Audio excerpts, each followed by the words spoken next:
Rail, group D, CTET এইসব পরীক্ষাতে এসেছে একটা গুরুত্বপূর্ণ অঙ্ক আমি তোমাদেরকে এখানে তুলে ধরেছি।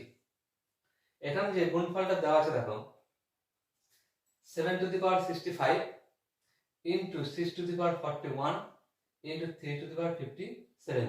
এই গুণফলের এককের অঙ্কটা কি? এককের অঙ্কটা কি? সিম্পল।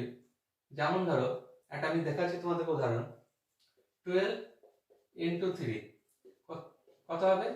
36। এখানে একক ঘরের অঙ্কটা কত পাচ্ছি? 6। এখানেও সেভাবে আমাদের কিন্তু এটা দেখাতে হবে যে এই গুণফলের একক ঘরের অঙ্কটা কি হবে। অর্থাৎ 65টা 7, 41টা 6 আর 57টা 3 গুণ করে আমাদেরকে বের করতে হবে।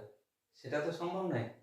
তাহলে শর্ট ট্রিক্সটা সবাই একবার দেখে নাও, বিভিন্ন অঙ্কতে কিন্তু ওটা কাজে লাগবে। ঠিক আছে, চলো সবাই কি দেওয়া আছে পাওয়ারটা খেয়াল করো। সাথে এখানে 65 আছে। পাওয়ারটাকে সবসময় 4 দিয়ে ভাগ করবে। কি করবে? 4 দিয়ে ভাগ করবে। তাহলে ভাগ করছি, এখানে কত পাচ্ছি দেখে নি আমরা, 4×16=64। ভাগশেষ কত দেখো 1। যেটা ভাগশেষ পাবে সেটা 7-এর পাওয়ার হিসাবে চলে আসবে কিন্তু। তাহলে এখানে আপাতত কি হলো 7^1 মানে 7। পরে কি আছে দেখো 41। এখানেও দেখো আমরা 4 দিয়ে সেটাকে ডিভাইড করছি। ঠিক আছে, তাহলে এখানে কি হবে 4 × 10 40। তাহলে এখানে দেখো 1 পাচ্ছি আমরা ভাগশেষ। তাহলে এখানে 1, তাহলে এখানে 6 এর পাওয়ার কি হয়ে যাবে বলেছি কি ভাগশেষটা হবে।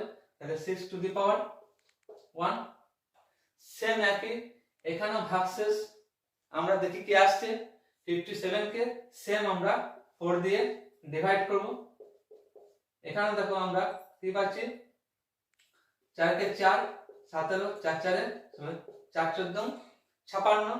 তাহলে এখানে 1 পাচ্ছি আমরা দেখো ভাগশেষ। তাহলে এখানেও 3 এর পাওয়ার কি আসবে 1 আসবে।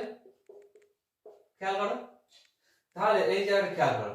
তাহলে 7 × 6 × 3।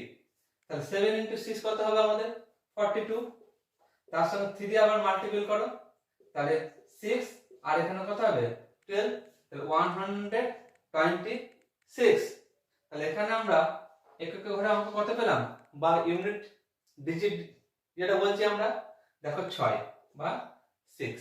ঠিক আছে, এইভাবে কিন্তু আমাদেরকে বের করতে হবে। আবারও বলছি পাওয়ার গুলোকে সবসময় 4 দিয়ে ভাগ করব এবং ভাগ